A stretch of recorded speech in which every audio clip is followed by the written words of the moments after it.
Hi, welcome back to Renju's cafe. ഇന്ന് നമ്മൾ ഉണ്ടാക്കാൻ പോകുന്നത് ഒരു സിമ്പിൾ കോളിഫ്ലവർ കറിയാണ്.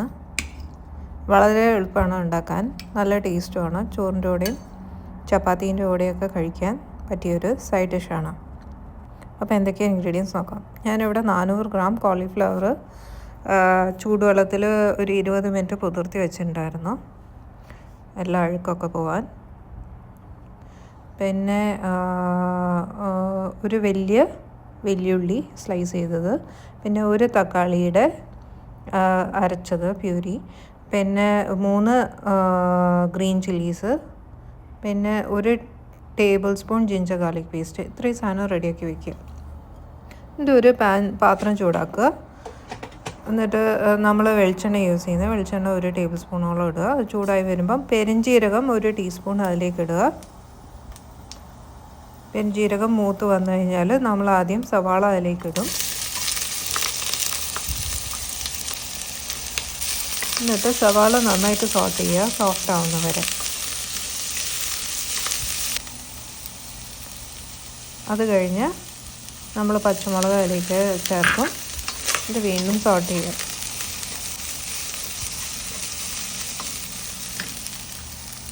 പിന്നെ നമ്മൾ ജിഞ്ചർ ഗാർലിക് പേസ്റ്റ് ചേർക്കും. ഇത് വീണ്ടും അതിൻ്റെ പച്ച മണം മാറുന്നവരെ നന്നായിട്ട് മൂപ്പിക്കുക. ഇനി നമ്മൾ പൊടികൾ ചേർക്കും. ആദ്യം മഞ്ഞൾപ്പൊടി 1/4 ടീസ്പൂൺ, പിന്നെ മല്ലിപ്പൊടി 1 ടീസ്പൂൺ, പിന്നെ കാശ്മീരി ചില്ലി പൗഡർ 1 ടീസ്പൂൺ,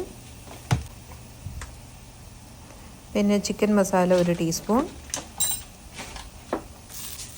ഇത്രയും ചേർത്തിട്ട് നന്നായിട്ട് ആ പൊടികളുടെ പച്ചമണം മാറുന്നവരെ മൂപ്പിക്കുക. അപ്പോൾ നമ്മുടെ മസാല നല്ല മൂത്ത് വന്നിട്ടുണ്ട്. അതിലേക്ക് നമ്മൾ തക്കാളി അരച്ചത് ചേർക്കും. എന്നിട്ട് നന്നായിട്ട് മിക്സ് ചെയ്യുക. എന്നിട്ട് ഒരു 5 മിനിറ്റ് കുക്ക് ചെയ്യുക. അത് കഴിഞ്ഞിട്ട് ആവശ്യത്തിലുള്ള ഉപ്പ് അതിലേക്ക് ചേർക്കുക. പിന്നെ നിങ്ങൾക്ക് എത്ര ഗ്രേവി വേണോ അത്രയും വെള്ളം ചേർക്കുക.